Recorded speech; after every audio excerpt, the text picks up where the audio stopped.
This is a video of Brigitte Gabriel's second warning about radical Islam. I am the other Barak. I am coming to you live and direct from the Holy Land here in Israel. Let's talk about this video right after.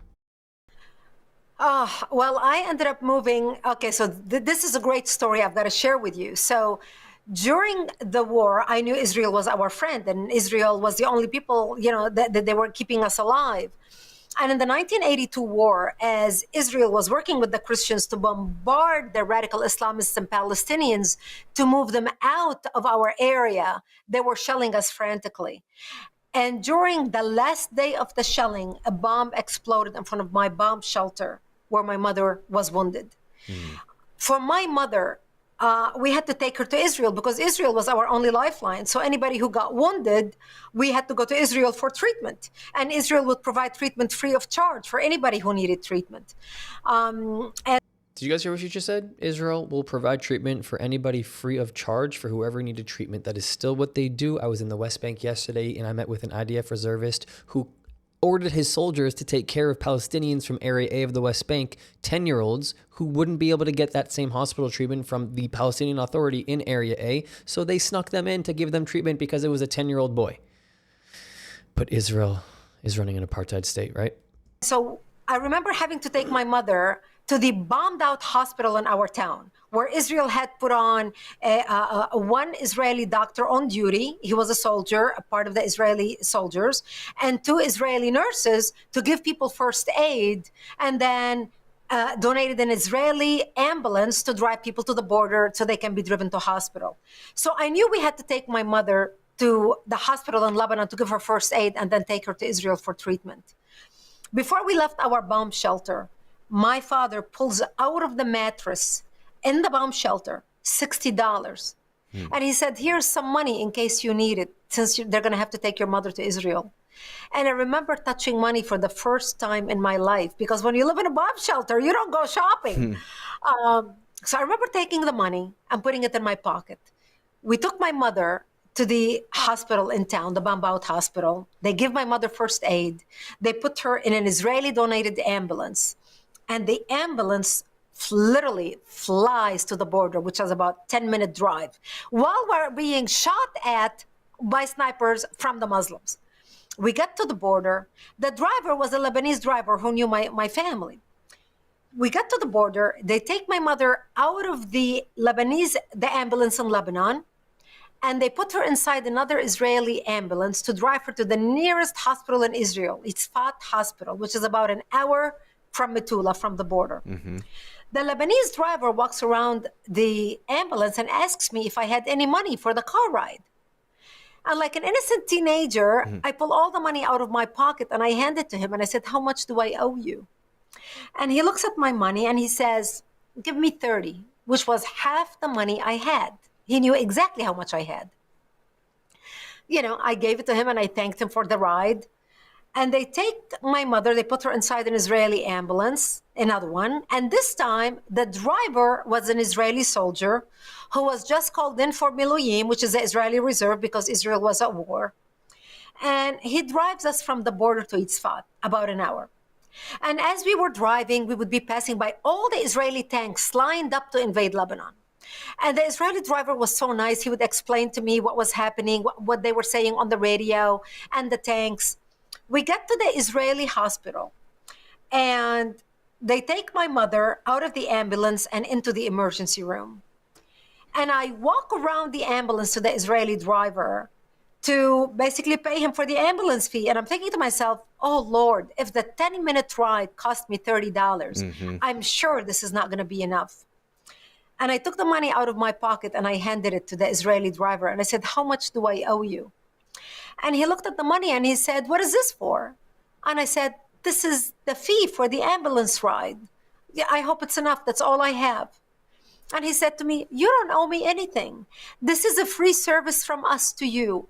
Keep your money and take good care of your mother. I wish her a speedy recovery. And he just gave me a smile and he laughed. And I remember thinking to myself, What an honest man. What a man of integrity. This man could have taken my money and gone and partied with it all night, and I would not have known the difference. I would have been thankful he only took $30. And that's when I became angry, because I realized that the Lebanese driver who actually knew my parents basically robbed me. Wow. That was the first lesson between the Israeli culture and the Arabic culture. We get into the hospital, and there were hundreds of people in the emergency room laid down on the floor. Remember, this is a war zone. This is a war scene. And the Israeli doctors were taking care of the wounded. And I'm looking around, and there were Israeli soldiers wounded brought in from Lebanon, Christian wounded brought in from Lebanon, Muslims wounded brought in from Lebanon, Palestinian wounded brought in from Lebanon. And I couldn't believe my eyes. I thought to myself, I can understand why the doctors are taking care of me. I'm a Christian. I am their ally. I am their friend.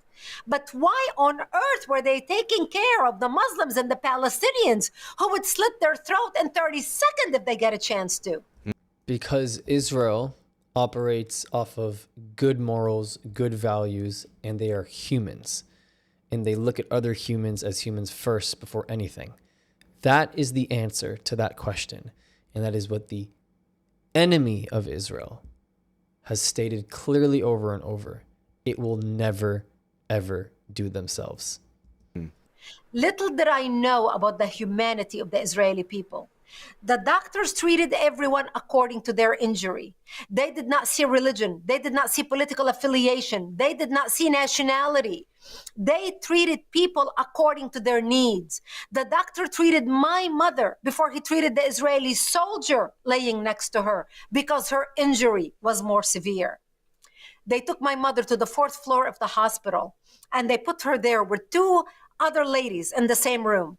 One lady was Muslim, one lady was Druze, brought in that same day from Lebanon. And we were not in the room but maybe 5 minutes, and I heard all this commotion outside our window. And the nurses were running from the nurses' station through our room and out to the balcony to see what was happening. And I walk out to the balcony, and 2 Israeli helicopters had just landed, bringing in Israeli soldiers wounded in Lebanon and taking them in on stretchers, one after another. And I remember standing at that balcony, looking down. I didn't even make eye contact with anyone around me. I was feeling sick to my stomach. I was feeling sad. I was feeling frustrated. I was feeling humiliated after all these people are dead, are wounded because of the war with my country. I was surrounded by people on the balcony, but I was afraid to make eye contact with anybody because I didn't know how they're going to react to me. And all of a sudden, I feel this tapping on my shoulder. And an Israeli nurse was standing next to me. And she said to me, "You are new here, aren't you?"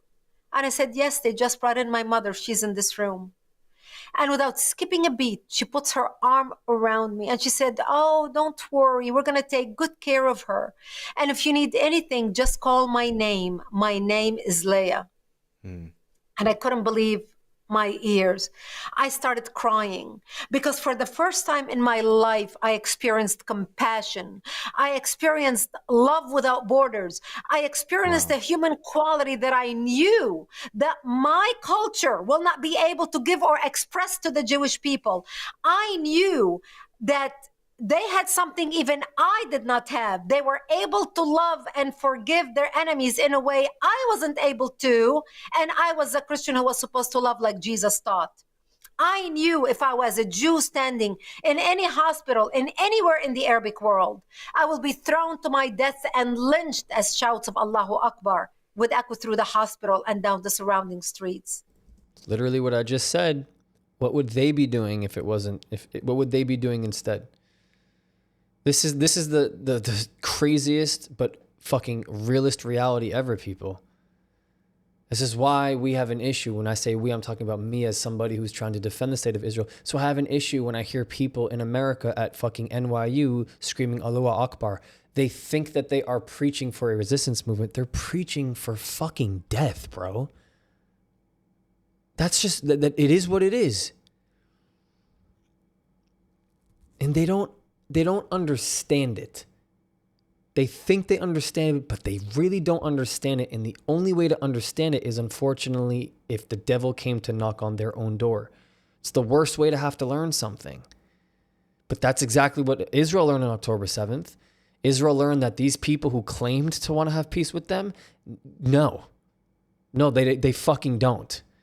And they made it very clear that morning that they don't, they never have, and they never will. And that is why Israel now has to do everything in its power to never let anyone else get close to a thing or a day or an event or a massacre or a genocide like that. Because if they do and if we do, we're fucking gone. There is no part two. There is no second Jewish state. This is the only fucking Jewish state on planet Earth. The only Earth that we all know of.